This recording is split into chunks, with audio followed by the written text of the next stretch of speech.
Bismillahirrahmanirrahim. Assalamualaikum warahmatullahi wabarakatuh. Jumpa kembali pada pembelajaran geografi. Pada kesempatan kali ini kita akan membahas soal-soal latihan dari materi tentang dinamika fotosfer ya, untuk kelas 10 IIS.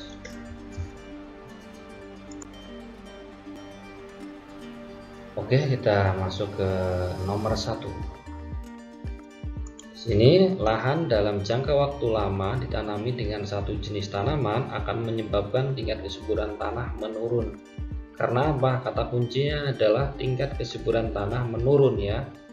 Jadi kalau kesuburan tanah itu ditentukan oleh faktor apa sih? Yang paling penting, tanah yang subur bisa mendukung menyuplai tumbuh kembangnya suatu tanaman dengan baik. Apa yang terkandungnya yang dibutuhkan oleh tanaman, yaitu unsur hara. Maka di sini kalau ditanami dengan satu jenis saja tanaman, itu akan apa? Akan unsur haranya ataupun mineralnya itu akan menjadi hilang ya. Jadi ini jawabannya adalah yang nomor 1 adalah A. Kenapa nggak yang B? Kalau yang B, hilangnya salah satu unsur hara tertentu, nggak mungkin. Karena apa? Tanaman itu memerlukan beberapa, nggak cuma satu unsur hara ya. Tapi di sini kalau lama kelamaan satu jenis tanaman saja, unsur hara akan menjadi hilang, menjadi tanah yang tidak subur lagi, begitu ya. Lanjut nomor 2. Di lereng-lereng gunung api di Pulau Jawa itu terdapat jenis tanah apa? Ini katanya jenis tanah yang ada di Indonesia ya. Kata kuncinya adalah seperti ini, lereng gunung api. Berarti kalau lereng gunung api kita pasti larinya apa? Tanah vulkanik. Tanah vulkanik pun macam-macam sebenarnya. Ya, ada andosol, tanah tuff ataupun regosol. Kalau regosol itu tanah yang butirannya kasar karena mungkin materialnya belum mengalami pelapukan yang sempurna. Tanah tuff dari abu vulkanik ya.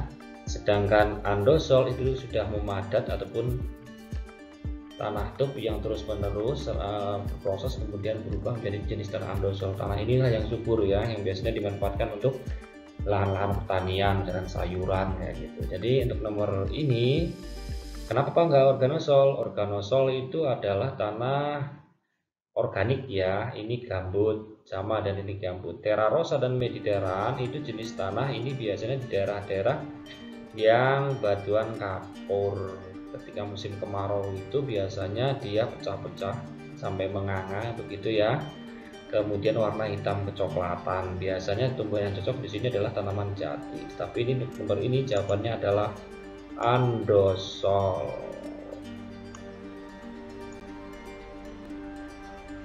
Lanjut nomor 3, tanah gersang. Kalau tadi tanah subur itu cirinya ya salah satunya komposisi airnya imbang, pas gitu ya. Sedangkan tanah gersang itu kebalikannya. Gersang itu kering ya gitu ya. Maka di sini kaji curah hujan rendah dan kandungan hara tinggi. Ya ini tanah kurang baik aja ya. Curah hujannya rendah tapi kandungan hara tinggi. Kandungan haranya terlalu tinggi juga nggak baik. Daerah beralif curam dan drainase baik. Daerah beralifnya curam ya, ini memang tanah kurang baik, tapi drainase baik, pengairan baik, berarti tanah subur. Teras sering menghambat air dan drainase kurang. Teras sering itu teras berbangku, menghambat air betul, drainase kurang, pengairan kurang, ya kurang sip. Tapi kandungan hara dan curah hujan yang sedikit. Ini tanah gersang kering ya. Seperti apa? Curah hujan atau kandungan airnya sedikit, plus kandungan hara juga sedikit. Tapi kalau yang kandungan hara minim betul, tapi airnya banyak juga.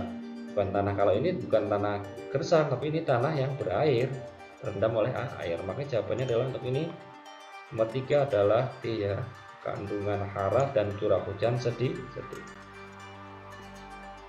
Nomor 4, unsur klimatik yang membedakan pembentukan tanah antar pulau di Indonesia adalah apa?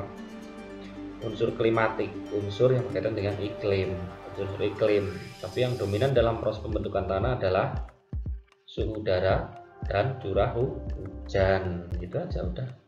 Maka untuk ini jawabannya adalah curah hujan. Ingat bahwa persebaran curah hujan di Indonesia itu dari barat ke timur. Sumatera itu tinggi, Jawa bagian barat tinggi, Jawa bagian tengah itu sedang, Jawa Timur, Bali, Nusa Tenggara itu berkurang minimnya kayak gitu. 5. Pernyataan. Perhatikan pernyataan berikut: terasering, pergiliran tanaman, penghijauan, saluran irigasi, check dam. Kemudian yang ditanyakan adalah upaya untuk menjaga kesuburan tanah dengan metode vegetatif. Menjaga kesuburan tanah itu bisa metode mekanik dan vegetatif ya. Vegetatif dengan apa? Vegetasi, tumbuhan, dengan menanami seperti itu ya. Ditunjukkan oleh nomor berapa? Maka apa? Kalau terasering mekanik, pergiliran tanaman, gilir tanamannya nggak cuma satu jenis. Ini juga bisa menjaga kesuburan tanah. Reboisasi bagi tanah-tanah yang kering ataupun gundul gitu ya, bagus.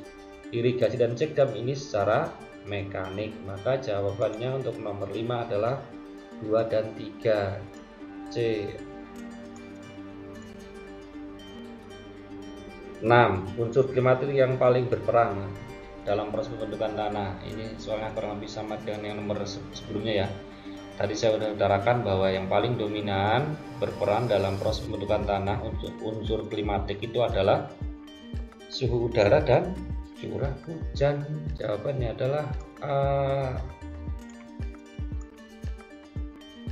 Kemudian 7 ini soal lagi tentang konservasi ya.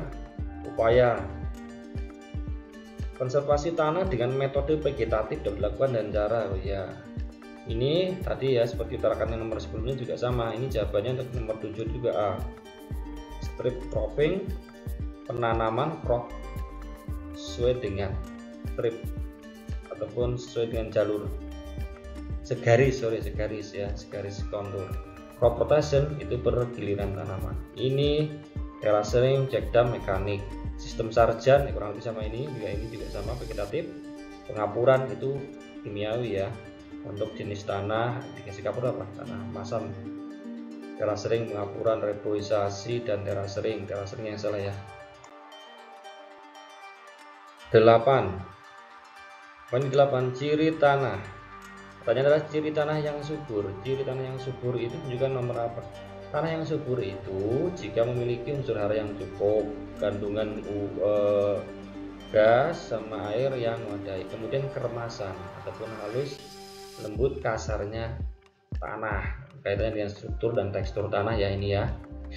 Kemudian kemampuan tanah juga untuk meloloskan air, itu juga kaitannya dengan ciri tanah yang subur.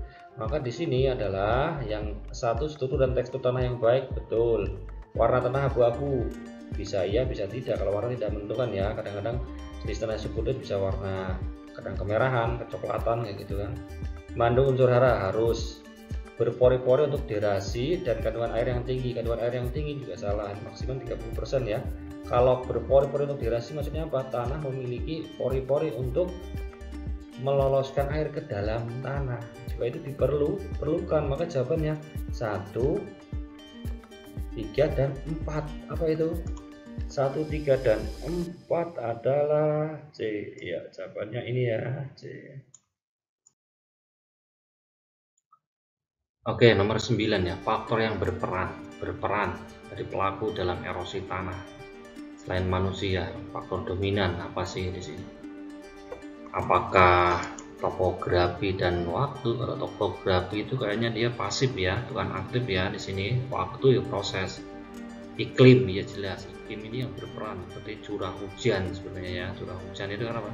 Curah hujan yang tinggi ditambah misalkan tanahnya itu tidak tertutupi oleh tanaman, akhirnya apa? Menggerus, mengikis tanah, itu tererosi.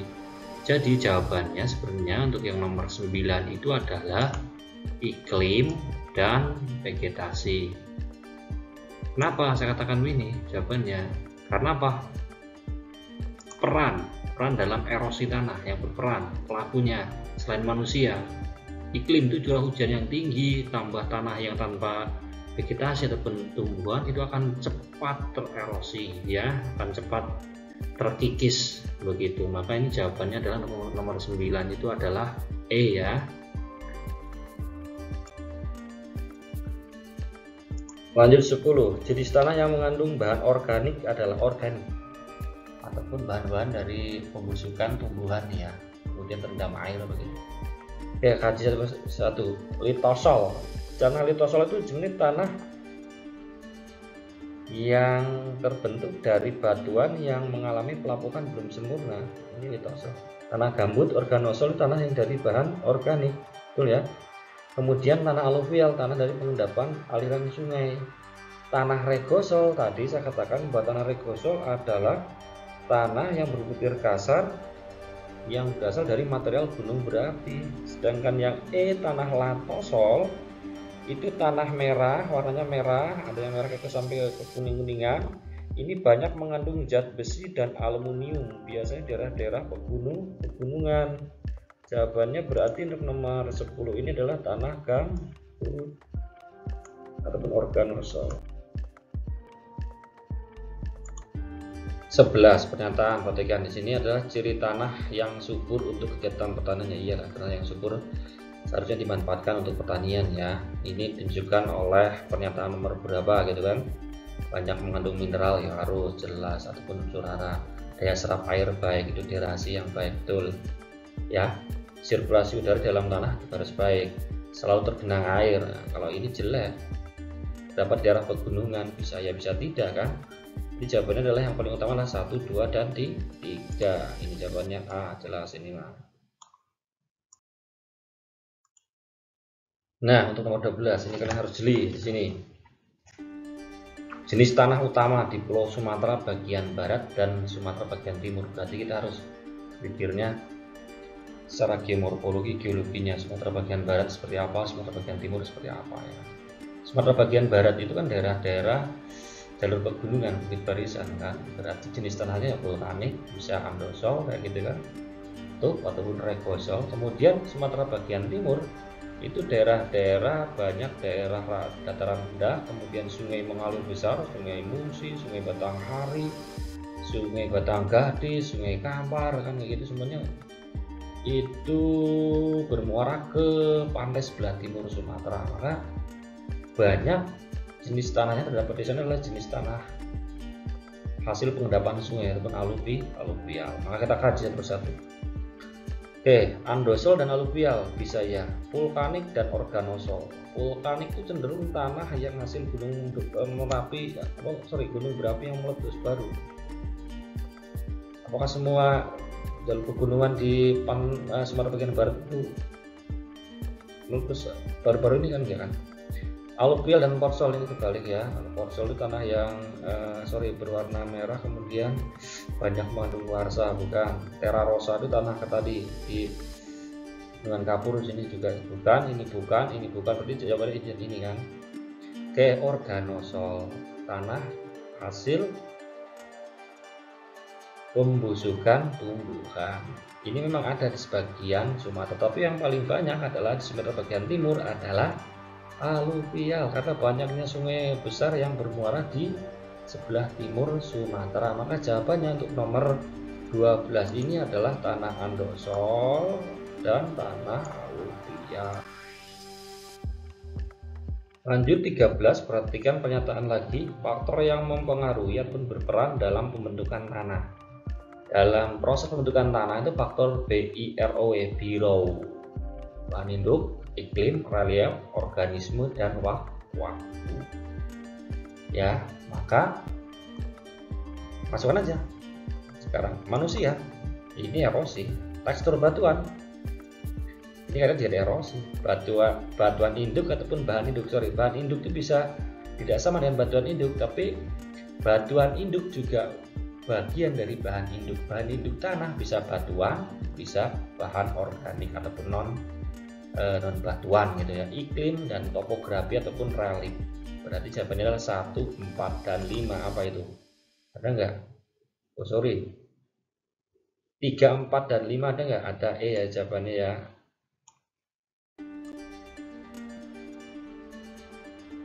Pernyataan lagi. Di sini ditanyakan upaya untuk meningkatkan suburan tanah.